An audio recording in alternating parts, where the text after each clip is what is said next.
Hello my dear passionate NEET aspirants, welcome back to Magnet Brains IIT JEE NEET. मैं हूं doctor Ritika Bhardwaj, आपकी biology mentor, और आज के इस सेशन में हम बात करने वाले हैं बायोलॉजिकल क्लासिफिकेशन में स्पेसिफिकली वायरसेस के बारे में। वायरसेस जो होते हैं उनके बारे में हम इस सेशन में बात करेंगे कि क्या जनरल कैरेक्टरिस्टिक्स हैं, फिर हम देखेंगे कि नेचर कैसा होता है हमारे वायरसेस का, और उसके बाद जनरल स्ट्रक्चर कैसा होता है, कैसे बने होते हैं। ये 3 टॉपिक पर आज हम डिस्कस करेंगे वायरसेस को लेकर। अब ये जो वायरस है इनने दुनिया में लोगों को बहुत नचाया है, ठीक है, और बहुत सारा कुछ अच्छा काम भी किया, कहीं कहीं यूज भी बहुत आए हैं और कहीं पे प्रॉब्लम भी बहुत क्रिएट करी है। इन स्पाइट कंट्रोवर्सी ये है कि ना तो हम इन्हें लिविंग बोल पाए, ना तो हम इन्हें नॉन लिविंग बोल पाए, उसके बाद भी ह्यूमन लाइफ में या लिविंग ऑर्गेनिजम्स के बीच में इनका बहुत सारा इंटरैक्शन है। तो आज हम उसे समझेंगे वो कैसे है, क्यों है, ऐसा क्या है कि ये नॉन लिविंग भी नहीं कहलाता और लिविंग भी नहीं कहलाता, हम इसे अलग से क्यों पढ़ते हैं, आइडेंटिफाई क्यों नहीं कर पाते किसी भी ग्रुप में। इस बारे में आज के सेशन में हम बात करने वाले हैं, जो कि बहुत इंपॉर्टेंट सेशन होगा। तो जैसे ही मैं सेशन को स्टार्ट करती हूं तो सबसे पहले आपको हर बार की तरह बताती हूं कि हमारा जो नीट का कोर्स मॉड्यूल है वो क्या है और वो कैसा है, और उसके बाद ही हम टॉपिक की बात करते हैं। तो सबसे पहले मैं आपको आइए स्टार्ट करती हूं और बताती हूं कि हमारा नीट का कोर्स मॉड्यूल क्या है। नीट के कोर्स मॉड्यूल में हम सबसे पहले फोकस करते हैं टॉपिक वाइज एक्सप्लेनेशन पर। टॉपिक वाइज एक्सप्लेनेशन का मतलब क्या है कि हम हर एक चैप्टर के हर एक टॉपिक को अलग से निकालकर उसके एक्सप्लेनेशन पर डिटेल में जाते हैं और फिर हम आगे बढ़ते हैं और देखते हैं डेली प्रैक्टिस प्रॉब्लम। इसका जो पीडीएफ है क्वेश्चंस का, वो आपको डिस्क्रिप्शन लिंक में वीडियो के साथ मिल जाता है, वहां से आप उसे डाउनलोड करिए। डाउनलोड करके उसका आपको क्या करना है, उसे सॉल्व करना है, और फिर भी कोई दिक्कत आती है तो मैं लेकर आती हूँ डेली प्रैक्टिस प्रॉब्लम के सॉल्यूशंस का अलग से सेशन, तो आपको वो भी मिल जाएगा। Followed by chapter wise MCQs. Chapter wise MCQs देखो, जब हम डीपीपी सॉल्व करते हैं तो वो टॉपिक्स के लिए होती है। फिर पूरा चैप्टर जो है उसमें हमें कॉन्फिडेंस कैसे गेन होगा, जब हम मल्टीपल चॉइस क्वेश्चंस को सॉल्व कर लेंगे हर एक चैप्टर के लिए, तो वो at the end of the chapter हम करते हैं। और एक बहुत इंपॉर्टेंट सेशन होता है जहां पर आपको list of name of scientist with their contribution with the particular year जहां पर उन्होंने काम किया है। तो उस चैप्टर में एनसीईआरटी ने जितने साइंटिस्ट को इंक्लूड किया है उतने ही साइंटिस्ट के बारे में हम भी बात करते हैं। देन प्रीवियस ईयर क्वेश्चंस के वीडियोस, जहां पर हम पिछले सालों में आए गए क्वेश्चंस जो हैं उस चैप्टर को लेकर उन पर फोकस करके उन्हें सॉल्व करते हैं ताकि हमारी और अच्छी प्रिपरेशन हो सके। Followed by doubt solving session. आप मुझे अपने डाउट सेंड करते हैं और फिर मैं एक सेशन में आपके लिए लेकर आती हूँ आपके नेम्स के साथ आपके क्वेश्चंस, और मैं उन क्वेश्चंस का आपको आंसर प्रोवाइड करती हूँ। Then we go with the weekly test paper जो आपको मिलेंगे, जिसे आपको सॉल्व करना रहेगा ताकि आप और कॉन्फिडेंट हो सकें अपनी प्रिपरेशन में। गाइडेंस होगा कि पेपर पैटर्न कैसे होगा, स्ट्रेस मैनेजमेंट कैसे करना है, 360 मार्क्स हम बायोलॉजी में कैसे गेन कर सकते हैं, कुछ भी सारी चीजें जो जिसको आपको लगता है कि यार ये मिथ है या ये ट्रू है, ऐसा भी होता है क्या, ऐसा भी होता है, ये सारी चीजें हैं जिसके बारे में हम आपसे ऑलरेडी डिस्कस करते हैं पूरे मैग्नेट ब्रेन्स की जो टीम है वो। चैप्टर वाइज 1 शॉट रिवीजन आपको मिलता है। इतना सारा हमें पैराग्राफ वाइज अगर याद नहीं रहता तो हम एक रिवीजन कर लेते हैं जिससे हमारे दिमाग में सब कुछ स्टोर हो जाए। And then we go with the online test series. तो ऑनलाइन टेस्ट सीरीज तो भाई की फैक्टर है।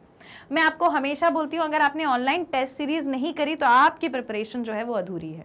तो ये हमारा पैटर्न है, ये हमारा मॉड्यूल है जिसके हिसाब से हम नीट की प्रिपरेशंस करते हैं। तो आई होप ये सारी चीजें क्लियर हो गई होंगी और इसमें आपको कोई भी डाउट नहीं रह गया होगा। तो आइए आज का सेशन स्टार्ट करें और बात करते हैं वायरस को लेकर। वायरस के बारे में मैं आपको, इससे पहले कि ये सारी चीजें बताऊं हर बार की तरह, मैं आपको अपनी बातें तो बता दूं वायरस को लेकर जो मैं चाहती हूं कि आपको याद रहे। तो हेडिंग डाल लीजिए। अच्छा, एक चीज, जहां पर भी आप नोट्स बना रहे हैं, अगर आप मेरे साथ ही में नोट्स बना रहे हैं तो ये इससे ज्यादा अच्छी कोई बात नहीं है। आपका टाइम भी बच रहा है, आप सेशन भी समझ रहे हो, आपने नोट्स भी बना लिए, अब आप उसको आराम से बैठ के रिवाइज भी कर सकते हो, आपके पास टाइम रहेगा। तो अगर आप साथ ही में नोट्स बना रहे हैं तो मैं आपको ये चीज बोलना चाहती हूँ कि आज के सेशन के लिए स्पेशली 1 या 2 कलर के पेन होना जरूरी है। तो एक ब्लू ले लीजिए, एक ब्लैक ले लीजिए, और कोई कलर नहीं है तो आप पेंसिल ले लीजिए, और कोई कलर है तो वेल एंड गुड, ठीक है। आप क्रेयॉन्स का भी यूज कर सकते हो थोड़ा सा हाईलाइट करने के लिए, लेकिन आज के सेशन में ये सारी चीजें आपको जरूरत पड़ेगी इन सब चीजों की, ठीक है। सबसे पहले हेडिंग डाल लीजिए वायरसेस। वायरसेस वायरसेस जो होते हैं इसमें सबसे पहला कंट्रीब्यूशन आया था, ये जो नाम है वायरस, इसमें सबसे पहला कंट्रीब्यूशन आया था सर ल्यूइस पाश्चर का, सर ल्यूइस पाश्चर का, जिन्होंने ये टर्म कॉइन किया था। He coined the term virus, he coined the term virus. ठीक है, इन्होंने सबसे पहले टर्म दिया था वायरस। इनके अकॉर्डिंग अगर मैं ल्यूइस पाश्चर सर की बात करूं तो इनके अकॉर्डिंग वायरस का मतलब क्या होता था? वायरस का मतलब होता था वेनम, वेनम यानी कि पॉइजन। ठीक है, वेनम या फिर पॉइजन भी कह सकते हैं। ठीक है, तो ये आपका पहला पॉइंट सर ल्यूइस पाश्चर को लेकर। वायरस जो है वो एक ऐसी एंटिटी मानी गई, एक ऐसा स्ट्रक्चर माना गया जिसको किसी भी किंगडम में इंक्लूड नहीं किया गया, ना तो मोनेरा में, ना प्रोटेस्टा में, ना फंजाई में, ना प्लांटे में, ना एनिमेलिया में। इनको अलग से पढ़ा जाता था, ये किसी भी ग्रुप में इंक्लूडेड नहीं है। तो आप लिख लीजिए virus were not included in any of the groups. और सबसे पहले सर ल्यूइस पाश्चर आए थे जिन्होंने कॉइन किया था टर्म वायरस, जिन्होंने कॉइन किया था टर्म वायरस। ठीक, इसको ऐसे मार्क कर लीजिएगा और ल्यूइस पाश्चर सर का नाम लिख लीजिएगा। एनसीईआरटी ने जिसके बारे में बात करी है भाई, उसके बारे में हमें भी बात करनी ही पड़ेगी। ठीक है, उसके बाद आए सर डीजे वाइनोस्की, डीजे वाइनोस्की। ठीक है, इन्होंने बोला कि जितने भी पैरासाइट, जितने भी वायरसेस होते हैं, he said viruses are obligate parasite, viruses are obligate parasite. Obligate का मतलब होता है ओनली स्ट्रिक्टली। तो आइवनोस्की सर का कहना था कि जितने भी वायरस होते हैं वो स्ट्रिक्टली पैरासाइट होते हैं, मतलब उनका लाइफ फॉर्म पैरासाइटिक ही है। पैरासाइट का मतलब क्या होता है कि भाई ये ऑर्गेनिज्म दूसरे ऑर्गेनिज्म पर डिपेंड करता है अपनी पूरी लाइफ के लिए, अपने हर चीज के लिए, और उसके बिना ये नहीं जी सकता। तो वायरस का भी ऐसे ही था, वायरस को जरूर कोई ना कोई ऑर्गेनिज्म, कोई लिविंग ऑर्गेनिज्म, कोई होस्ट चाहिए था जिसके पास जाकर वो रह सके, वो खुद से तो नहीं रह पाता। तो इसीलिए यहां पर क्या बोल दिया गया, मैं इसे भी बॉक्स में डाल देती हूं, एक मिनट। वायरसेस, तो मैं इसे भी बॉक्स में डाल देती हूं, आपके और मेरे लिए, दोनों के लिए अच्छा रहेगा। देखो क्या होता है ना, जितने भी बायोलॉजी के स्टूडेंट्स होते हैं ना, मेरी भी आदत थी, तो जब तक कि मेरे सुंदर नोट्स नहीं बनते, जब तक कि मेरे अच्छे नोट्स नहीं बनते, मुझे भी सेटिस्फैक्शन नहीं होता, मुझे भी सेटिस्फैक्शन नहीं होता। मुझे भी चाहिए कि मेरे नोट्स अच्छे हों जैसे आपको चाहिए। अब आप तो मुझे अपने नोट्स की फोटो भेज देते हो, मैं तो अपने नोट्स की फोटो आपको नहीं भेज पाती, है ना। तो अब मैं तो आपका देख लूंगी, आपको भी तो देखना पड़ेगा। तो सर आइवनोस्की ने बोला था कि पैरासाइट्स होते हैं ऑब्लिगेट पैरासाइट्स। ऑब्लिगेट के पास यहां पर ब्रैकेट में लिख लीजिएगा only parasite, strictly parasite, strictly, 1 minute, हाँ यहां पर लिख लो स्ट्रिक्टली, स्ट्रिक्टली पैरासाइट। ठीक है, और ये सारी चीजें इन्होंने कब बोली थी आपको पता है, कौन से ईयर में बोली थी? ये इन्होंने कहा था ईयर 1882 में। इनकी स्टडी इन्होंने दी थी सर ईयर 1882 में। ऑब्लिगेट पैरासाइट है यानी कि खुद की बॉडी में तो भाई कोई दम नहीं है, इसको दूसरा ऑर्गेनिज्म चाहिए ताकि ये जिंदा रह सके। जिंदा रहने के लिए तेरी कसम इसे किस चीज की जरूरत है? दूसरे होस्ट की जरूरत है। तो ये हमेशा पैरासाइट रहेगा। ठीक है, खुद की बॉडी में कोई दम नहीं है। ये हो गई हमारी वायरसेस को लेकर बात। इसके बाद आपने बचपन से जो पढ़ा है वो क्या पढ़ा है कि वायरसेस को बोला जाता है they are connecting link. Viruses को बोला जाता है they are connecting link, connecting link between living and non living. Living और नॉन लिविंग के बीच में कनेक्टिंग लिंक है। ठीक है, जो एक लिंक बना के रख रहा है, लेकिन ना तो प्रॉपरली लिविंग हुआ, ठीक है, ना तो प्रॉपरली लिविंग हुआ, ना प्रॉपरली लिविंग हुआ, ना प्रॉपरली नॉन लिविंग हुआ। दोनों के कैरेक्टर्स थे, लिविंग वाले भी थे और नॉन लिविंग वाले भी थे, अभी मैं आगे बताऊंगी, ठीक है। तो यहां पर हमारे इवानोस्की सर की बात हो गई, जिन्होंने कहा था वायरस आर ऑब्लिगेट पैरासाइट, जो स्ट्रिक्टली पैरासाइट होते हैं। और सर ल्यूइस पास्चर, जिन्होंने टर्म कॉइन किया था वायरस, वायरसेस का मतलब होता है वेनम यानी कि पॉइजन, ठीक है। और इससे पहले कि मैं आपको आगे की बातें बताऊं, मैं आपको एक बार इसका स्ट्रक्चर दिखा देती हूं एक इमेज में, 1 मिनट। ये वाला वायरस आप पहचाने, ये कौन सा वायरस है, ये कौन सा वायरस है, दिख रहा है, समझ आ रहा है, नहीं आ रहा, अभी देखो अभी आएगा, ये वाला समझ आ रहा है, nice, very good. I wanted to show you a picture, ये वाली पिक्चर, ठीक है। सबसे खतरनाक वायरस कौन सा है, ये वाला। कैसा स्ट्रक्चर दिख रहा है, ये कोई लिविंग ऑर्गेनिज्म जैसा स्ट्रक्चर दिख रहा है, इस पे मत जाओ, ये सारी चीज मैं बाद में बताऊंगी। ये वाला जो है, ये कोई लिविंग स्ट्रक्चर जैसा दिख रहा है, नहीं दिख रहा। कैसा लग रहा है कि कोई ऐसे मैकेनिकल सा कोई स्ट्रक्चर बना हुआ है, पर ये बिल्कुल हाथ पैर आंख नाक मुंह कान कुछ नहीं दिख रहा। प्लांट में जाएं तो ना लीफ है, ना स्टेम है, ना रूट है, और अगर बैक्टीरिया में चले जाएं तो वैसा भी नहीं दिखता। तो ये कैसा दिख रहा है, ये कैसे बना है? आपको जब आप वायरस को पढ़ते हो, मतलब कि साइंटिस्ट लोगों ने जब वायरस को पढ़ा तो वो नहीं अंदाजा लगा पाए कि ये एक लिविंग ऑर्गेनिज्म है या एक नॉन लिविंग ऑर्गेनिज्म है। बहुत सारे ऐसे फैक्टर्स थे जिनकी वजह से ये प्रॉब्लम हुई, ठीक है। अब अपन वापस आ जाते हैं अपने साइंटिस्ट वाली बात पे। तो थर्ड साइंटिस्ट आए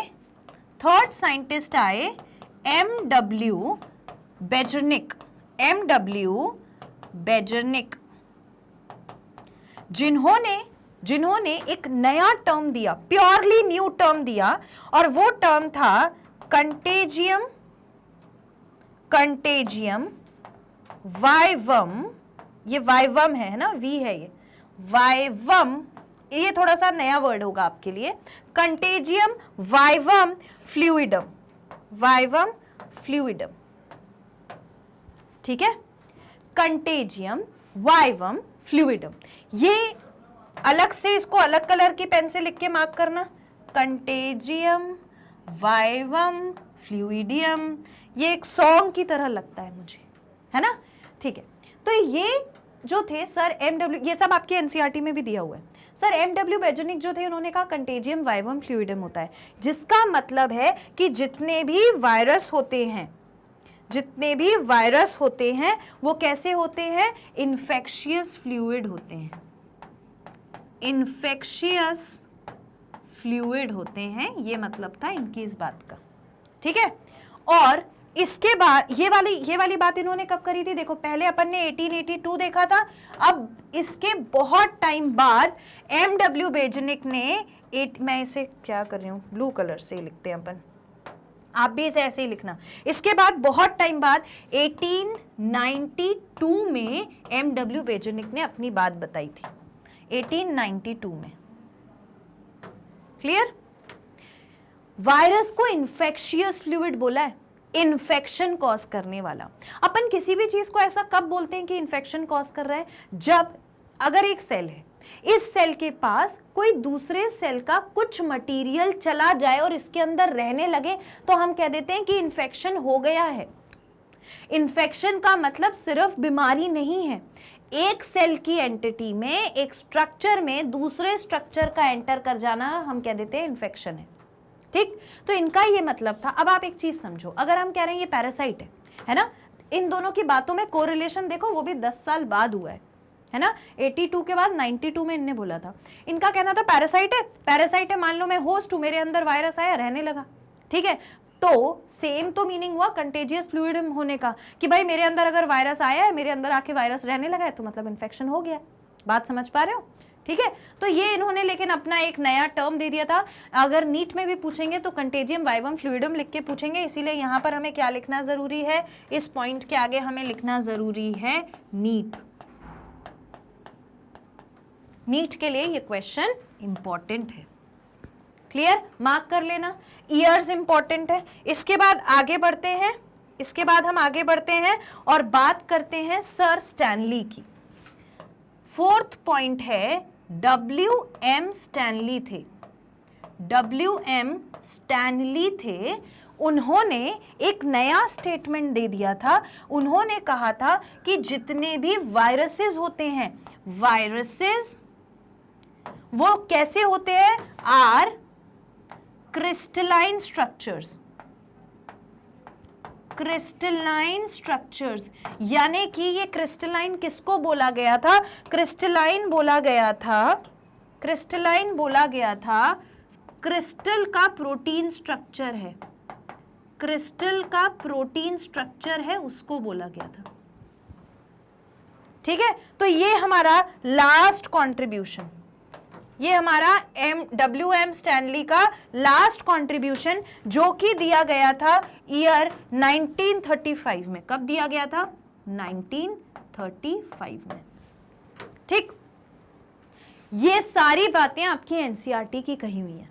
ठीक, पहले लुईस पास्चर सर के साथ वायरस याद रखना है, आइनोस्की सर के साथ ऑब्लिगेट पैरासाइट याद रखना है, और अगर हम बेजुनिक सर के साथ जाएं तो कंटेजियम, उसके बाद कंटेजियम वाइवम फ्लूइडम याद रखना है। ठीक, इसके बाद जब भी स्टैनली सर की बात आएगी तो उसमें वायरस जो है वो क्रिस्टलाइन है, ये वाली बात याद रखनी है, क्रिस्टलाइन स्ट्रक्चर्स हैं। ठीक, ये हमारा हो गया वायरसेस की हिस्ट्री के बारे में, जो कि बहुत जरूरी है, जहां से क्वेश्चन बनता है। मैंने आपको ये चीज लिखकर भी बता दी है। क्लियर, आप इसको लिख लीजिए, लिख लिया, ओके। अब थोड़ी सी बात यहां की कर लेते हैं। इनका क्या कहना है, इनका कहना है कि वायरसेस जो होते हैं, it is a group of ultra microscopic non cellular highly infectious agent. मतलब माइक्रोस्कोपिक है, बहुत छोटा स्ट्रक्चर है, very small in size, it is very small in size, very small size का होता है।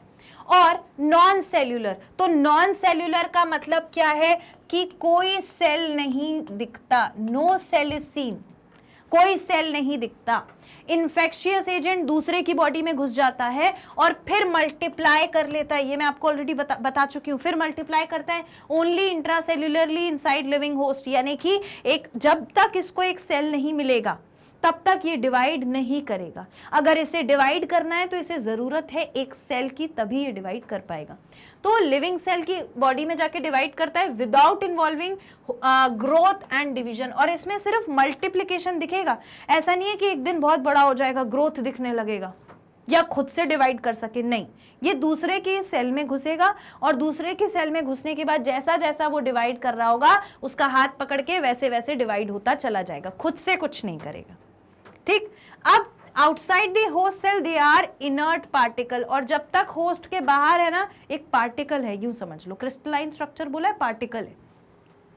द न्यूक्लियोप्रोटीन, अब इनके पास न्यूक्लिक एसिड यानी कि न्यूक्लियोप्रोटीन, न्यूक्लिक एसिड जो होता है इन वायरस वो दो में से एक टाइप का हो सकता है, वो दो में से एक टाइप का हो सकता है। यानी कि कौन सा हो सकता है, या तो वो हो सकता है DNA डीऑक्सी राइबोन्यूक्लिक एसिड, या तो वो हो सकता है RNA, दोनों में से कोई सा भी हो सकता है। DNA भी हो सकता है, RNA भी हो सकता है। देखो, nucleoprotein having one or more nucleic acid molecule, either DNA or RNA, या तो DNA होगा या RNA होगा। ठीक, encased in a protective coat of protein और लाइपोप्रोटीन, यानी कि ये इसके बाहर जो वॉल बनी होगी वो प्रोटीन की बनी हुई वॉल होगी। तो प्रोटीन की वजह से ही तो वहां पर सर उनने बोला था, किसने, बेजनिक सर ने, कि ये क्रिस्टलाइन स्ट्रक्चर है। बेजनिक सर ने तो कंटेजियम वाला दिया था, सॉरी स्टैनली सर ने, ठीक है, MW स्टैनली जो थे उन्होंने कहा था that this is a crystalline structure, this is a crystalline structure, एक क्रिस्टल का बना हुआ स्ट्रक्चर है। ठीक है। तो जब भी हम वायरस को देखते हैं कुछ इस तरीके का हमें स्ट्रक्चर दिखता है, जिसके पास एक छोटी सी नेक, फिर कॉलर होती है, उसके बाद यहाँ पर आपको लंबा सा एक स्ट्रक्चर देखने को मिलता है इस तरीके का, ये बैंड दिखता है, और उसके बाद इसके पैर दिखते हैं इस तरीके से। तो इसका न्यूक्लिक एसिड आपको पता है कहाँ रखा होगा? न्यूक्लिक एसिड यहाँ पर रखा होगा, यहाँ पर, और वो भी ऐसे नहीं रखा होगा, वो भी ऐसे ही होगा कुछ, ठीक। तो ये जो पिंक वाली लेयर आपको दिख रही है, ये कौन सी लेयर है? ये लेयर है प्रोटीन की। और न्यूक्लिक एसिड चाहे डीएनए हो या फिर आरएनए हो, कौन सा होगा? वो ऐसे अंदर रखा होगा, ठीक। तो ये अभी हमें समझ में आ गया कि बहुत छोटे साइज के होते हैं, नॉन सेल्यूलर, बिना सेल के स्ट्रक्चर होते हैं, इन्फेक्शन कॉज करते हैं, जल्दी जल्दी मल्टीप्लाई करते हैं, पर ऑब्लिगेट हैं, सिर्फ होस्ट मिलेगा तभी मल्टीप्लाई करेंगे, खुद से कुछ मल्टीप्लिकेशन नहीं करेंगे। इनका जो न्यूक्लियस का मटीरियल होता है, यानी कि न्यूक्लिक एसिड जो इनमें प्रेजेंट होता है, वो डीएनए भी हो सकता है, आरएनए भी हो सकता है, और क्रिस्टलाइन स्ट्रक्चर बाहर से डीएनए आरएनए को प्रोटेक्ट करने के लिए रहता है, जो किसका बना होता है? प्रोटीन का, या लाइपोप्रोटीन यानी कि लिपिड प्रोटीन का, वैसे ही प्रोटीन का स्ट्रक्चर देखने को मिलता है। आप इसको लिख लीजिए, return, okay. Now the next, ये तो हम लिख चुके। नेक्स्ट है वायरस के general characters. According to Borden, viruses are obligate parasite, too small to be seen। Luria ने 1953 में बोला था वायरस को सब microscopic entities capable of being introduced into specific living cells and reproducing inside cell only. अब आपको ये confusion यहाँ पे आया होगा कि मैम इधर तो बॉर्डन सर ने बोला है कि वायरस ऑब्लिगेट पैरासाइट हैं, लेकिन आपने तो पढ़ाया है कि ऑब्लिगेट पैरासाइट हमारे इवानोस्की सर ने बोला था। तो यस, एक्चुअली ये एनसीईआरटी ही बोलती है। पहले की एनसीईआरटी में दूसरा नाम दिया हुआ था इवानोस्की सर का, अब की एनसीईआरटी में दूसरा दिया हुआ है। तो अब हम मैम इसमें क्या करेंगे, ये रिसर्च मैंने भी करी है, इसमें हम ये करेंगे कि जो भी हमारी रिसेंट एनसीईआरटी में लिखा हुआ है हम उसको फॉलो करेंगे, ठीक है। तो मैंने आपको दोनों चीजें बता दी हैं। एनसीईआरटी जो रीसेंट एनसीईआरटी है उसका जो लिखा होगा मैटर वो हम लिखेंगे, क्योंकि द थिंग इज कि एनसीईआरटी ही पेपर बनाने वाली ना, एनसीईआरटी वालों का ही तो बुक लेकर पेपर बनेगा, तो जो वो बोलेगी वही हम बोलेंगे, और एनसीईआरटी में बार बार चेंजेस होते रहते हैं, इसीलिए हम उसी को फॉलो करेंगे। क्लियर? वैसे इस चीज पर क्वेश्चन आना मुश्किल है थोड़ा।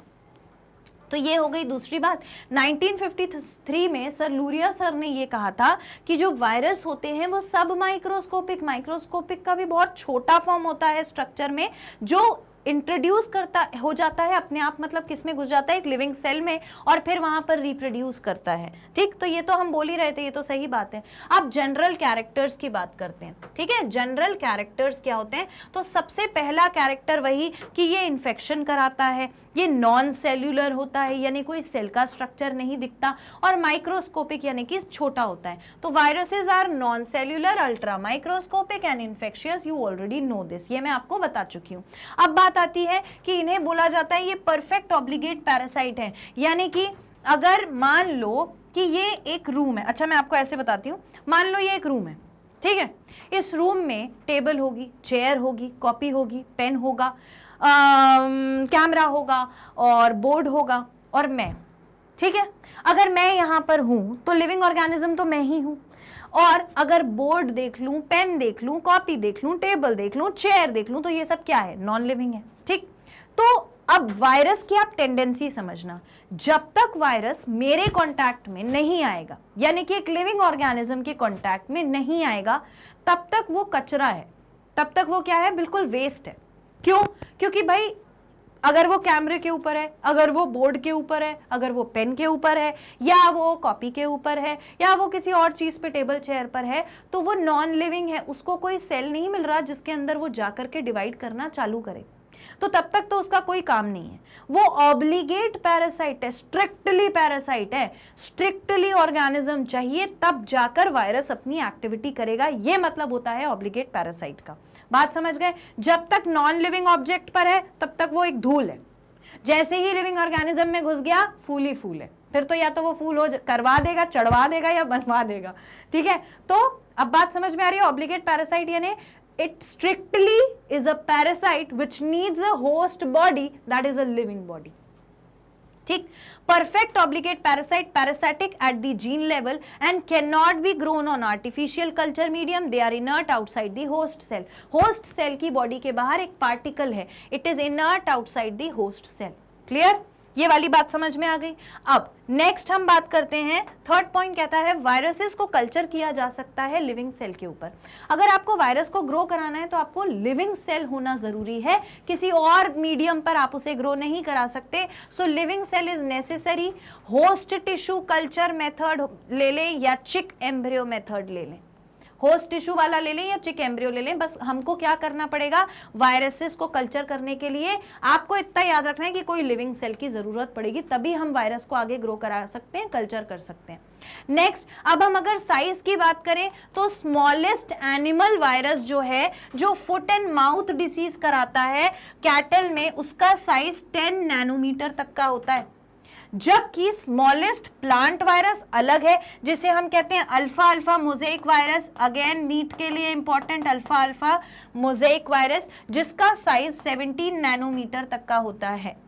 अब या तो आपसे इसका साइज पूछ लिया जाएगा या ये पूछ लिया जाएगा कि फुट एंड माउथ डिसीज कराई थी या अल्फा अल्फा मोज़ेक वायरस था जिसने प्लांट में डिसीज कराई थी। ठीक है, so it can be asked in either of the forms. आप इसको लिख लीजिए पहले, रिटन। ओके, नाउ सम मोर साइजेस। फिर अपन जब क्वेश्चन सॉल्व करेंगे डीपीपी में तो यही चीजें आपको शायद थोड़ी डिफिकल्ट लगे, इसीलिए नाम के साथ अलग से नोट कर लीजिए।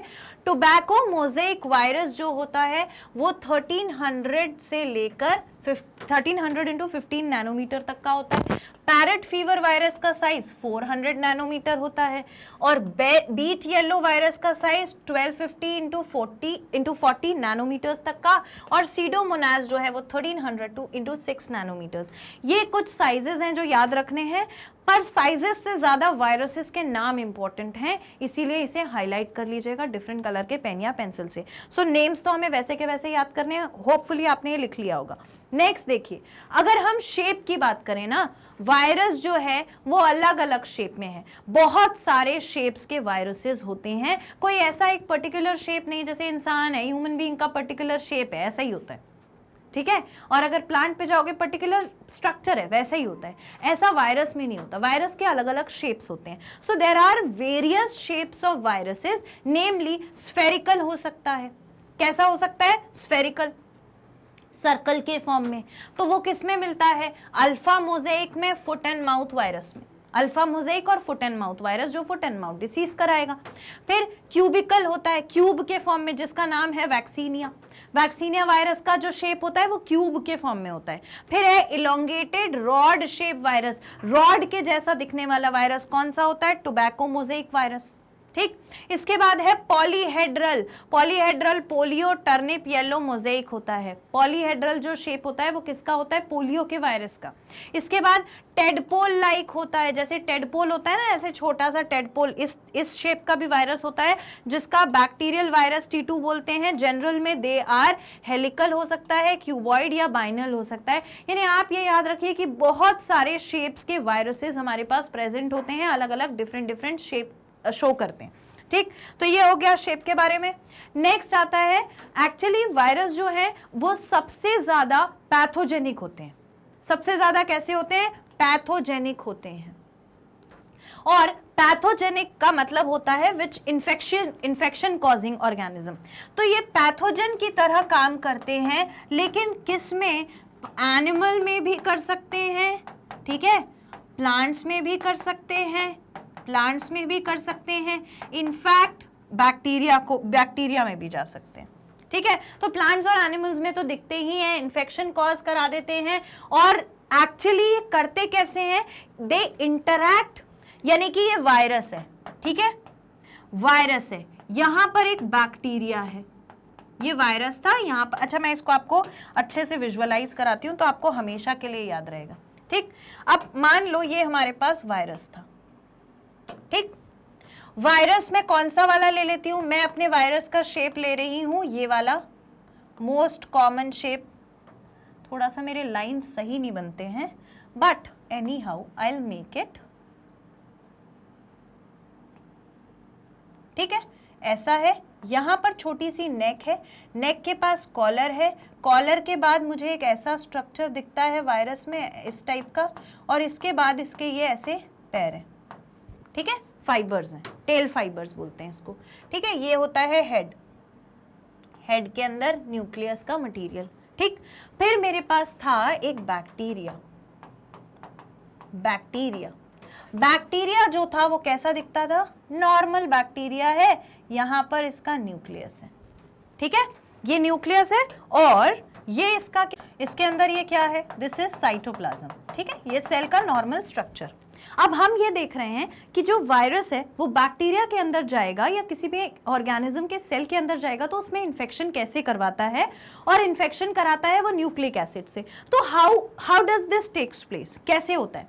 एक्चुअली होता ये है कि वायरस जो है सपोज करो इस सेल के कांटेक्ट में आया, इस सेल के कांटेक्ट में ये वायरस आया, तो ये सेल के अंदर का न्यूक्लियस था, जैसे ही वायरस इसके कांटेक्ट में आएगा, जैसे ही वायरस इसके कांटेक्ट में आएगा तो वो पता है कैसे आएगा, ये वायरस का जो प्रोटीन वाला हिस्सा है, प्रोटीन वाला हिस्सा, मैं इसे ग्रीन कलर से बना देती हूँ, वो प्रोटीन वाला हिस्सा बाहर रह जाएगा, वो प्रोटीन वाला हिस्सा जो है वो बाहर रह जाएगा इस तरीके से, और अपने अंदर का न्यूक्लिक एसिड यानी कि आरएनए या डीएनए दोनों में से जो भी प्रेजेंट है इसको ये यहां डाल देगा, ठीक है। तो ये आ गया इसका आरएनए या डीएनए जो भी था, इसको थोड़ा छोटा बना लेते हैं, ये आरएनए या डीएनए आ गया, ठीक। अब इसने क्या किया, ये जो इसका प्रोटीन वाला स्ट्रक्चर था ना, ये बाहर का जो स्ट्रक्चर है ये प्रोटीन का स्ट्रक्चर है, अंदर का तो न्यूक्लिक एसिड अंदर आ गया बैक्टीरिया के, तो अब ये इसके कोई काम का नहीं रहा, इसको ये फेंक देगा, इसको ये थ्रो इट अवे, ये दूर चला जाता है, ठीक। अब ये सिचुएशन है बैक्टीरिया में, तो ये बैक्टीरिया का साइटोप्लाज्म जो पिंक कलर से बना हुआ है वो क्या है, पिंक कलर से जो बना है वो वायरस के अंदर का न्यूक्लिक मटेरियल है, और बाकी न्यूक्लियर मटेरियल किसका है, सेल का येलो वाला। अब जब ये डिवाइड होगा तो पता है कैसे डिवाइड होगा, डिवाइड क्या, एक्चुअली ये फ्यूज होगा, तो कैसे होगा, ये बैक्टीरिया का सेल, बैक्टीरिया के सेल में ये इसका न्यूक्लियस है, येलो वाले से मैं बना रही हूँ किसका, येलो वाले से मैं बना रही हूँ सेल का न्यूक्लियस, बैक्टीरियल सेल का न्यूक्लियस, इसके साथ आकर जुड़ जाएगा ये वाला न्यूक्लियस बैक्टीरिया वायरस का, ये वाला वायरस का न्यूक्लियस आकर यहाँ जुड़ गया, ठीक है, और ये हमारा साइटोप्लाज्म वैसा का वैसा। मतलब अभी क्या हुआ, बैक्टीरिया और वायरस दोनों का न्यूक्लियर मटेरियल फ्यूज हो गया, दोनों का न्यूक्लियर मटेरियल फ्यूज हो गया, और इस तरीके से हम बोल सकते हैं now this structure is infected. अब ये स्ट्रक्चर इन्फेक्टेड है। अब जब भी सेल डिवाइड होगा तो सेल का न्यूक्लियस डिवाइड होगा, जब भी सेल डिवाइड होगा तो ये सेल का न्यूक्लियस डिवाइड होगा, और जब सेल का न्यूक्लियस डिवाइड होगा तो उसी के साथ साथ सेल के न्यूक्लियस के साथ बैक्टीरिया वायरस का जो न्यूक्लियस है, न्यूक्लियर मटेरियल है, वो भी डिवाइड हो जाएगा। तो ये इस तरीके से जाता है, और बाहर का स्ट्रक्चर यहां पर बाहर ही छूट जाता है। सिर्फ कौन अंदर जाता है, अंदर जाने वाला स्ट्रक्चर है न्यूक्लिक एसिड, चाहे आरएनए चाहे डीएनए बैक्टीरिया के सेल में घुस जाएगा। इस तरीके से ये सेल को इन्फेक्ट करता है, ठीक है। अब इसके बाद, इस स्टेज के बाद भी 2 स्टेजेस आती हैं, वो मैं आपको आगे बताऊंगी। पहले अभी इतना समझ में आ गया कि कैसे इन्फेक्ट करता है, बस यही लिखा हुआ है, देखिए।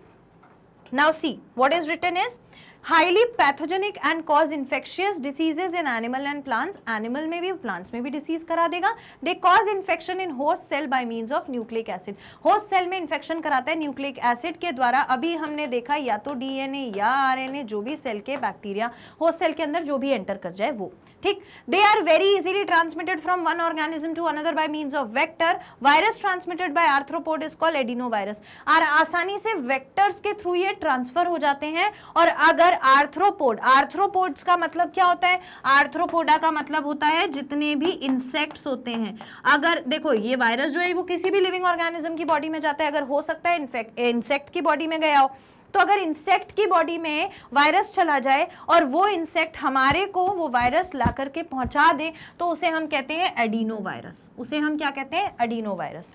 आर्थ्रोपोड वाला वायरस जो आया है आर्थ्रोपोड के द्वारा, वो कहलाता है एडिनो वायरस। क्लियर? ओके, आप इसे लिख लीजिए। ठीक है। इसके बाद अगर आपको इन्फेक्शन का वो बनाना है तो आप वो भी बना सकते हैं। This is how virus infect cell. ये क्या पढ़ रहे हैं हम? How virus infects host cell, ये पढ़ा है हमने, ठीक है, लिख लीजिए, डन, ओके।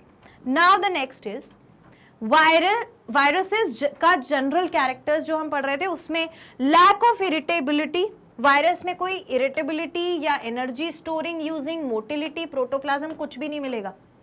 वायरस में हमको ये सारी चीजों में से कुछ भी नहीं मिलेगा। हम नॉर्मल जनरल फीचर्स की बात कर रहे हैं, तो हमें ना तो वायरस में कोई इरिटेबिलिटी मिलेगी, मतलब कि कोई रिस्पॉन्स नहीं मिलेगा, ना उसमें कोई फूड स्टोर होता है, ना वो खुद फूड बनाता है, और ना वो मोटिलिटी या प्रोटोप्लाज्म दिखाता है। इसीलिए तो वायरस की जो कहानी है वो बड़ी उलझी हुई सी है कि कोई लिविंग का हमको कैरेक्टर प्रॉपरली नहीं दिख रहा, जहां दिख रहा है तो वहां नॉन लिविंग का भी दिख रहा है, तो आप किस में रखें, ठीक। अब they can be precipitated from suspension and can be crystallized in the form of crystals।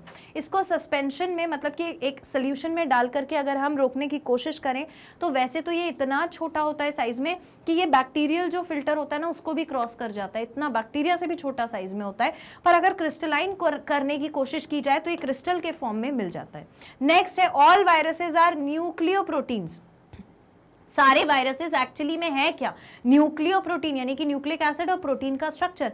बाहर जो कवरिंग है वो प्रोटीन की बनी है, जिसकी उसको कोई वैल्यू नहीं है। प्रोटीन को तो वह ऐसे ही फेंक देता है, हाँ चलो तुम जाओ, और बचाता किसको है? न्यूक्लिक एसिड को, यानी कि डीएनए और आरएनए को।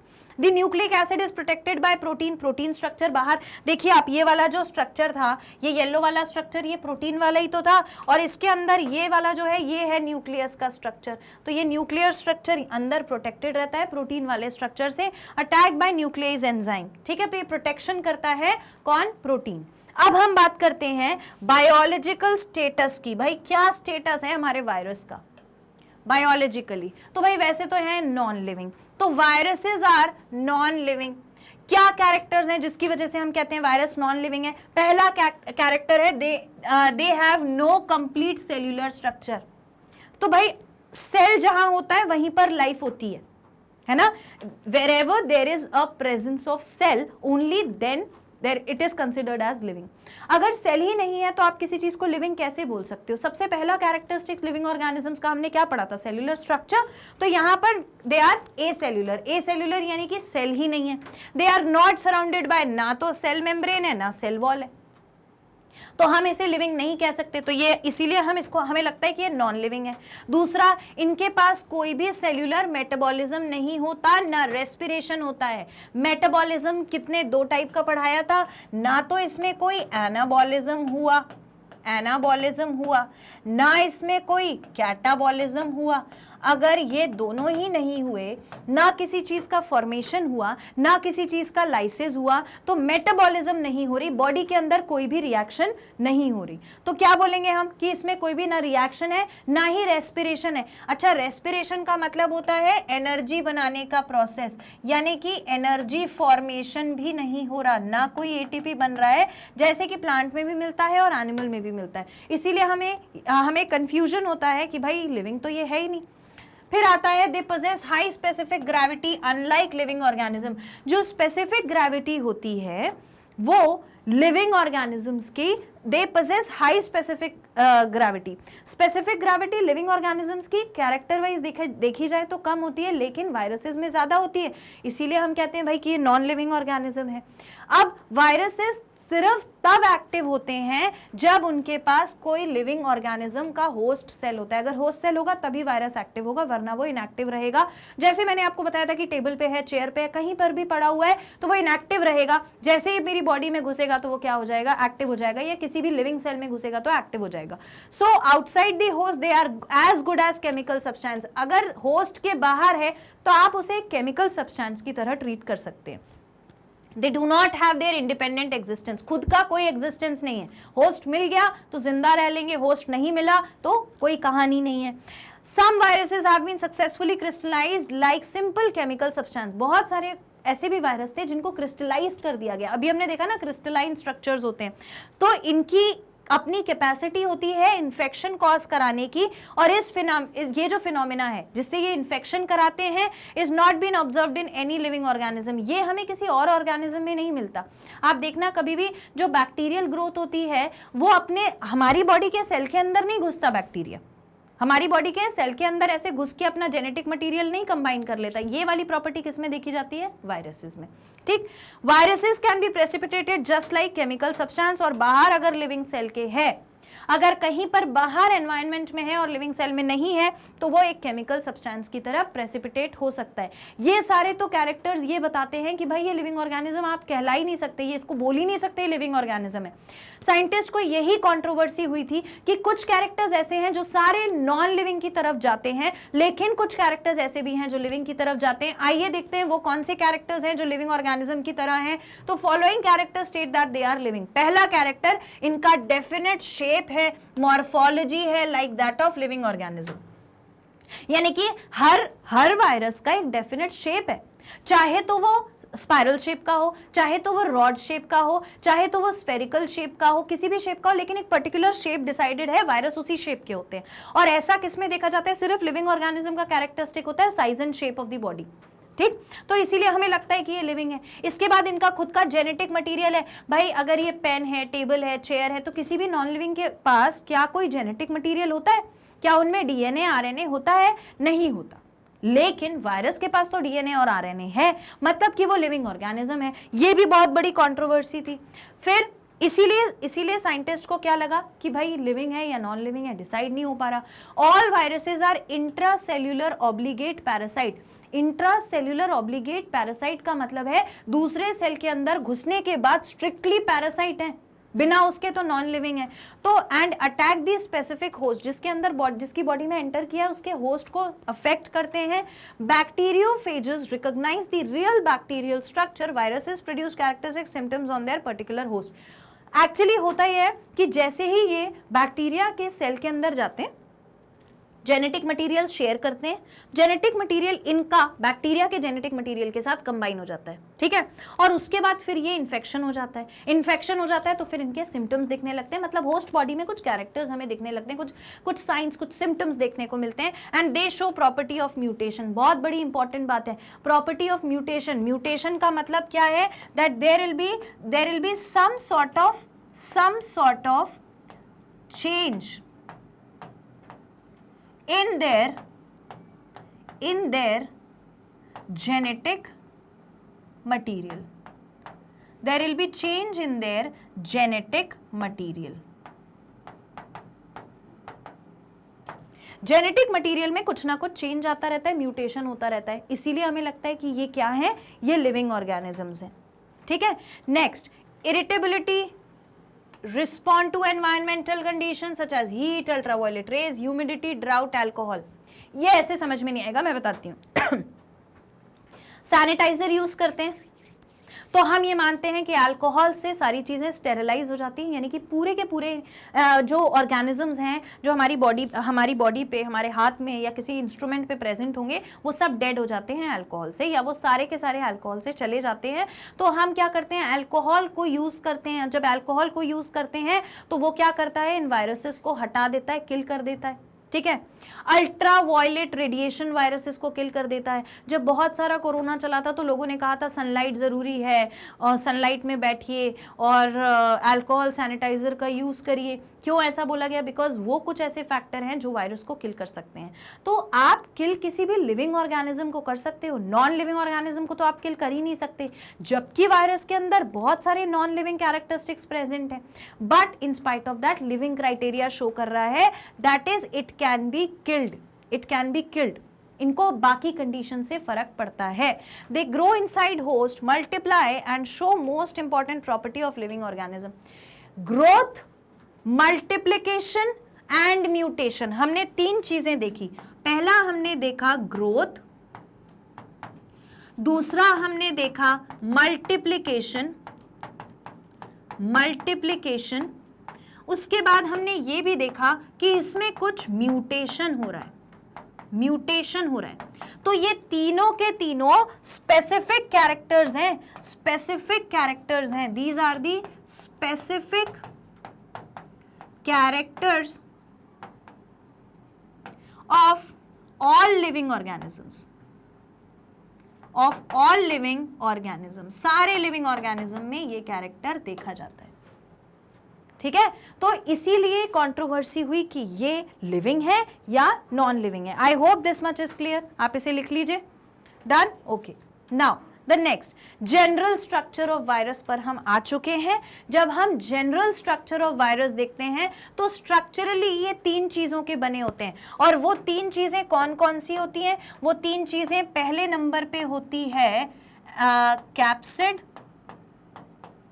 कैप्सिड, दूसरे नंबर पर होती है न्यूक्लियोइड, और फिर होते हैं इसके पास एंजाइम, सॉरी 1 मिनट, एनवलप तो मैं भूल ही गई। हाँ, पहला होता है एनवलप,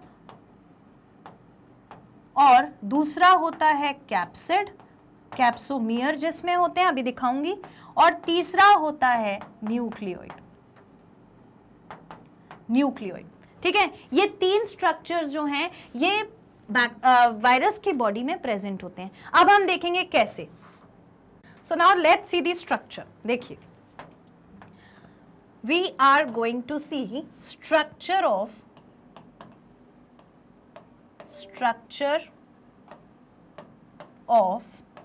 virus। ठीक है, स्ट्रक्चर ऑफ वायरस देखिए कैसा होता है, ध्यान से देखना और मेरे साथ आप बनाते भी जाइए। ठीक है, पहले एक बाहर ऐसी लेयर प्रेजेंट होती है। ठीक है, ऐसी लेयर बाहर प्रेजेंट होती है। ठीक, उस लेयर के ऊपर प्रोटीन होता है, उस लेयर के ऊपर क्या होता है? प्रोटीन। और वो प्रोटीन कैसे होता है? 1 मिनट, वो प्रोटीन होता है इस तरीके का, ऐसे एक प्रोटीन यहाँ दिख रहा है, एक प्रोटीन यहाँ दिख रहा है, एक प्रोटीन यहाँ दिखेगा। ठीक है, ऐसे बाहर प्रोटीन की लेयर बनी होती है, प्रोटीन की layer is formed like this. ठीक है, ऐसे सी, ठीक, ऐसे प्रोटीन की लेयर होती है। प्रोटीन की लेयर बाहर से एनवलप बना देती है। ठीक, एनवलप दोनों चीजें हैं, ये येलो वाली लेयर जो दिख रही है वो भी, और जो ग्रीन वाला मैंने बनाया है प्रोटीन वो भी। इसके बाद इसके अंदर प्रेजेंट होता है कैप्सिड। इसके अंदर क्या प्रेजेंट होता है? कैप्सिड। तो वो कैप्सिड कैसा होता है? ऐसा, इस तरीके से प्रेजेंट होता है। Capsid is present like this. ठीक है, ऐसे इस तरीके से कैप्सिड प्रेजेंट होगा, ऐसे। ठीक, कैप्सिड के अंदर होता है, एक्चुअली मैंने जो कैप्सिड बनाया है ये हम थोड़ा इसको बड़ा बना लेते हैं तो आपको इजी रहेगा। ठीक है, आप समझने में इजीली समझ पाएंगे। मैं कैप्सिड ऐसा बना लेती हूँ, 1 मिनट।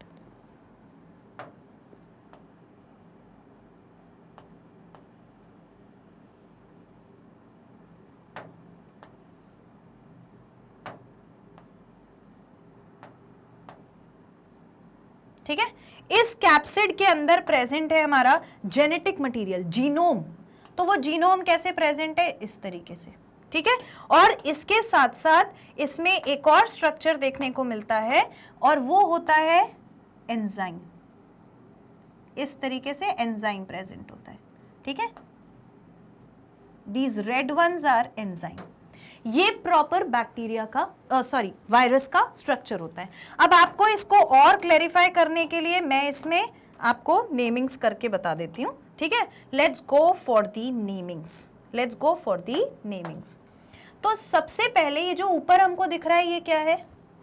जो ऊपर हमको दिख रहा है ये क्या है? देखो, this structure, then this structure, then this, then blue वाला ये स्ट्रक्चर, और उसके बाद ये वाला स्ट्रक्चर। ठीक है, let me tell you what are these. ये जो ग्रीन कलर के दिख रहे हैं ये हैं envelope, envelope protein, envelope protein. फिर येलो वाली जो लेयर है वो है एनवेलप। उसके बाद ये जो पिंक कलर का आपको दिख रहा है ये है कैप्सिड, कैप्सिड। इसके बाद ये जो ब्लू कलर का दिख रहा है ये है वायरल, यानी कि वायरस का genome, viral genome, and this red colour is the enzyme. Clear? एक चीज ध्यान से देखो, मैंने जब कैप्सिड बनाया है पिंक कलर वाला, वो मैंने कुछ इस तरीके से बनाया है। अगर मैं इसको बाहर निकाल लूं, ठीक है, इसको मैं बाहर निकाल लूं और ऐसे देखने की कोशिश करूं तो ये मुझे कैसा दिखता है? ये मुझे ऐसा दिखता है कि यहाँ पर छोटे छोटे ऐसे स्ट्रक्चर्स बने होते हैं और वो मिलकर के क्या बनाते हैं? देखो, they are formed like this, these structures are formed like this. ठीक है, ये ऐसे बना हुआ स्ट्रक्चर है, मतलब कि बेसिकली मुझे एक ऐसा दिख रहा है, छोटे छोटे स्ट्रक्चर्स दिख रहे हैं, तो इसको बोलते हैं कैप्सिडोमियर। छोटे छोटे कैप्सिड के स्ट्रक्चर्स जिन्होंने कैप्सिड की एक लेयर बना रखी है, तो उसको हम कहते हैं कैप्सिडोमियर। क्लियर? ये हमारा वायरस का स्ट्रक्चर जो सेल का होता है वो इस तरीके का दिखता है। एक्चुअली सेल नहीं कहना चाहिए, यानी कि वायरस जो है वो एसेल्यूलर है, तो वो स्ट्रक्चर वायरस का ऐसा दिखता है जिसमें ब्लू कलर का हमने क्या बनाया है? जीनोम बनाया है। ठीक, लेकिन अभी कहानी खत्म नहीं होती, बैक्टीरियोफेज का स्ट्रक्चर भी इंपॉर्टेंट है। तो अब हम एक बार बैक्टीरियोफेज का स्ट्रक्चर देखेंगे। See the structure of bacteriophage also.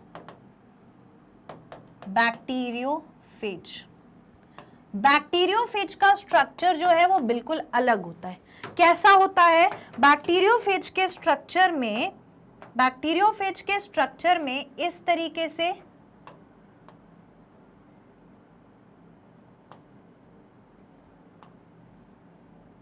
ऐसा हेड होता है। कैसा हेड होता है? ऐसा। ठीक है, हेड के अंदर जीनोम होता है। तो हेड के अंदर जीनोम कैसे प्रेजेंट होता है? ये हेड के अंदर ऐसा स्ट्रक्चर दिखेगा और उसके अंदर रखा होगा जीनोम, उसके अंदर रखा होगा जीनोम। ठीक है, जीनोम इस तरीके से दिखेगा। इसके बाद अभी कहानी खत्म नहीं हुई, इसके बाद इसके स्ट्रक्चर में आपको यहां पर एक नेक दिखेगा। क्या दिखेगा? नेक। नेक मैं थोड़ा सा शॉर्ट बना रही हूं, दूसरे कलर से बना देती हूं, ये नेक है। ठीक है, नेक के बाद आपको टेल दिखती है। तो टेल कैसी दिखती है? टेल आपको, टेल मैं बना के बता देती हूँ, हाँ इससे बना लेती हूँ। टेल जो है वो कैसी दिखती है? ऐसी। ठीक है, ये टेल हो गई। और टेल के बाद नीचे फाइबर्स भी प्रेजेंट होते हैं जिसको हम कहते हैं टेल फाइबर, इस तरीके से, ये टेल फाइबर्स। ठीक है, तो अब अगर मैं इसकी मार्किंग करने जाऊंगी तो मुझे क्या क्या चीजें यहां पर मिलेंगी, ध्यान से देखना। पहले ये है एक स्ट्रक्चर, फिर ये जीनोम जहां पर प्रेजेंट है, फिर ये नेक का स्ट्रक्चर, फिर टेल का स्ट्रक्चर और आखिर में ये वाले tell fibres. Let us mark it. ये जो है ये हेड है, ये वायरल जीनोम है, वायरल जीनोम है, ये है नेक, this is neck and this is tail and this is tail fibers। ये स्ट्रक्चर है बैक्टीरियोफेज का, जिसमें से ये जो पूरा स्ट्रक्चर बाहर का आपको पिंक कलर से दिख रहा है, जितना भी बाहर पिंक कलर से आपको स्ट्रक्चर दिख रहा है, that is all protein structure, that is all protein structure, outer covering जो बनाता है। ठीक है, ये हो गया हमारा बैक्टीरियोफेज, ये हो गया हमारा वायरस का सेल स्ट्रक्चर। अब इसको सारे को पढ़ लेते हैं एक बार। देखो, structurally virus are made up of envelope, capsid, nucleoid, occasionally 1 और 2 एंजाइम्स। तो मैंने आपको यहाँ पर एंजाइम्स भी बना के बताए 2। ठीक है, अब इनको एक एक करके डिस्कस करेंगे। सबसे पहले हम डिस्कस करते हैं एनवेलप को। तो एनवेलप जो होता है, कुछ वायरसेस में पतली सी एक लेयर दिखती है जिसको हम एनवेलप कहते हैं, जिसके पास प्रोटीन्स जुड़े होते हैं। मैंने प्रोटीन्स ऐड करके बताए थे। तो वो प्रोटीन्स जो हैं वो लिपिड्स हो सकते हैं, उसके साथ कार्बोहाइड्रेट्स हो सकते हैं और छोटी छोटी सब यूनिट्स भी हो सकती हैं, तो उनको हम कहते हैं पेप्लोमियर्स। बाहर एक स्ट्रक्चर है, उसके ऊपर प्रोटीन का स्ट्रक्चर जुड़ा हुआ है, तो प्रोटीन कौन से हो गए? Envelope protein. और फिर एक छोटी सी लेयर दिखेगी जिसको हम पेप्लोमियर कहते हैं। Envelope mainly is found in some viruses, कुछ ही वायरस में, कुछ एनिमल वायरसेस में एनवेलप दिखता है। For example herpes virus, HIV, influenza virus, Ross sarcoma virus, ठीक है। अब रेयरली इन सम प्लांट वायरस में बहुत कम होती है, एनिमल वायरस में सबसे ज्यादा एनवेलप देखने को मिलती है। प्लांट वायरस में है potato yellow dwarf virus. Potato yellow dwarf virus के मैं अभी कैरेक्टरिस्टिक्स आगे बताऊंगी जब डिटेल में पढ़ाऊंगी। बैक्टीरियल वायरसेस जो होते हैं वो हैं pseudomonas and viruses which do not possess envelope are naked. जिन वायरस के पास एनवेलप नहीं होगा वो नेकेड होगा, क्योंकि एनवेलप एक बाहर बनी हुई प्रोटेक्टिव कवरिंग है। क्लियर? ये तो हमें स्ट्रक्चर से समझ में आ गया। अब कैप्सिड क्या होता है? एक प्रोटीन की कोट होती है, वो जो मैंने डॉट डॉट डॉट डॉट वाला बताया था ना, वो प्रोटीन की कोट है surrounded central portion of nucleoid and enzyme, जो न्यूक्लियोइड को और एंजाइम को अपने पास संभाल के रखेगा। कैप्सिड में स्पेसिफिक नंबर में अरेंजमेंट होता है छोटी छोटी सब यूनिट्स का, जिसको कैप्सोमियर कहते हैं। देखो मैंने बताया था ना, ये कैप्सोमियर है, ये कैप्सिडोमियर नहीं, कैप्सोमियर है, ठीक है। These are capsomeres. Capsomeres. And these capsomeres, ये जो छोटी छोटी capsomeres हैं, ये एक्चुअली में काई की बनी है, ये बनी है प्रोटीन्स की। These are formed from the proteins itself. Clear? Next. सो सब यूनिट पोजेस एंटीजेनिक प्रॉपर्टीज, ये तो हम समझ गए। अब न्यूक्लियोइड की बात आती है, तो न्यूक्लिक एसिड जो है वायरस का, उसको हम न्यूक्लियोइड कहते हैं। ये इन्फेक्टिव पार्ट होता है, क्योंकि यही न्यूक्लियोइड होता है जो दूसरे सेल में जाकर इन्फेक्शन कराता है। तो ये मशीनरी होती, अच्छा ये क्या करता है ना, दूसरे होस्ट सेल को अपनी मशीन समझ लेता है। क्यों मशीन समझ लेता है? भाई तू डिवाइड कर, मैं तेरे साथ साथ डिवाइड दूंगा, तू पूरा काम कर, तू मेरे लिए मशीन है, ठीक। And it is compose of genetic material, जो 4 टाइप के जेनेटिक मटीरियल होंगे। Double stranded DNA, single stranded DNA. तो डबल स्ट्रैंडेड डीएनए को हम बोलते हैं dsDNA, D small D for double, S for stranded DNA, deoxyribonucleic acid. अब examples की बारी आती है, दूसरे कलर से पेन से हाईलाइट करना शुरू करो। हर्पीस वायरस में दिखता है, पॉक्स वायरस में दिखता है, कॉलीफ्लावर मोज़ेक वायरस में दिखता है, हेपेटाइटिस बी के वायरस में सर्कुलर फॉर्म में डबल स्ट्रैंडेड डीएनए देखने को मिलता है। क्लियर? अब सिंगल स्ट्रैंडेड होता है, ठीक है। 4 टाइप के थे, तो डबल स्ट्रैंडेड डीएनए, अब single stranded DNA. Single stranded DNA को एसएसडीएनए बोलते हैं, कैलियोफेज में मिलता है, और कैलियोफेज F/174, ये भी एक नाम है वायरस का, तो आपको नाम याद रखना है। फिर डबल स्ट्रैंडेड आरएनए भी होता है, double stranded DNA, single stranded DNA, double stranded RNA, then single stranded RNA. ये आपको 4 टाइप्स मिलते हैं। जो ये देखा जाता है वो होता है रियो वायरस, वूंड ट्यूमर वायरस में, और सिंगल स्ट्रैंडेड आरएनए जो होता है वो देखने को मिलता है tobacco mosaic virus, influenza virus, foot and mouth virus, polio virus, retro virus, इन सारे वायरसेस में वो प्रेजेंट होता है। आपने अभी अगर एग्जाम्पल नोट नहीं किए हैं तो ये बहुत इंपॉर्टेंट है, पहले यहां से नोट करिए, ठीक है, इसके बाद यहां से नोट करिए। अब आपको 4 याद कैसे रहेंगे? आपको पता है कि जो न्यूक्लिक एसिड होता है वो 2 तरीके से प्रेजेंट होता है, या तो डीएनए प्रेजेंट होगा या फिर आरएनए प्रेजेंट होगा। तो डीएनए जो होगा वो 2 फॉर्म में एग्जिस्ट करेगा। पहला सिंगल स्ट्रैंडेड, दूसरा डबल स्ट्रैंडेड। सिमिलरली आरएनए जो है वो भी 2 फॉर्म में एग्जिस्ट करेगा, सिंगल स्ट्रैंडेड और as well as double stranded. Clear? बात समझ में आ गई? इस तरीके से रहता है। ये 4 फॉर्म्स हमको याद कर लेना है। अब तो कोई डिफिकल्टी नहीं है, अगर आप एक बार समझ गए कि भाई डीएनए 2 फॉर्म में मिलेगा, आरएनए 2 फॉर्म में मिलेगा, जो न्यूक्लियर मटेरियल है उसमें, तो कहानी यहां पर खत्म हो जाती है। लिख लिया? डन। ओके, सो यहां पर हमने वायरस के जनरल कैरेक्टरिस्टिक्स को कर लिया है कंप्लीट। नेक्स्ट सेशन में हम वायरस की थोड़ी और बातें करेंगे और वायरॉइड्स के बारे में बातें करेंगे। I hope this session is completely clear to you. इससे रिलेटेड क्वेश्चंस आपको मिल जाएंगे। फॉर नाउ आपको सारे टॉपिक्स को रिवाइज करते रहना है सीक्वेंस में। ये सब कहां मिलेगा? ऑफिशियल वेबसाइट पर www.magnetbrains.com टाइप करिए, वहां पर जाकर आप एक्सप्लोर करिए टॉप कोर्सेज को। उसमें आपको नीट लिखा हुआ मिलेगा, नीट पर जाकर के नीट यूजी बायोलॉजी पे क्लिक करिए, वॉच नाउ। जैसे इस पे क्लिक करेंगे ऑफिशियल पेज ओपन होगा, पूरी इंफॉर्मेशन यहां दी हुई है, यहां लिखा है वॉच ऑल वीडियोस। तो सीक्वेंस में आप इन सारे वीडियोस को प्ले करिए, तो इस तरीके से वीडियो आपके सामने प्ले हो जाएगा and it will be easy for you to understand. हर टॉपिक को रिवाइज करते रहो यार, 2-3 बार तो कम से कम पढ़ो, सुनो उसको, लिखना एक ही बार है पर सुनना बार बार है। इससे अच्छा है कि आप खुद बैठ के रिवाइज करो, आप सेशन के थ्रू रिवाइज करो, आपको और चीजें डिटेल में याद रहेंगी। आई होप आपको सारी चीजें समझ में आ गई होंगी, क्लियर हो गई होंगी। थोड़ा सा अफेक्शन मेरे लिए, लाइक कर दीजिएगा, सब्सक्राइब कर लीजिएगा चैनल को, very important for coming sessions, for coming guidance videos and for the doubt sessions videos, test paper. Share करिए इसे सारे फ्रेंड्स और सिबलिंग्स के साथ और एक ऑरा क्रिएट कीजिए जहां पर हम सब मिल करके नीट की प्रिपरेशन करें। Magnet Brains IIT JEE NEET के साथ, जो कि आपको प्रोवाइड कर रहा है 100% फ्री एजुकेशन, वो भी नीट एग्जाम के प्रिपरेशन के लिए। मैं आपसे मिलूंगी नेक्स्ट सेशन में, तब तक के लिए thank you so much, take care and keep study.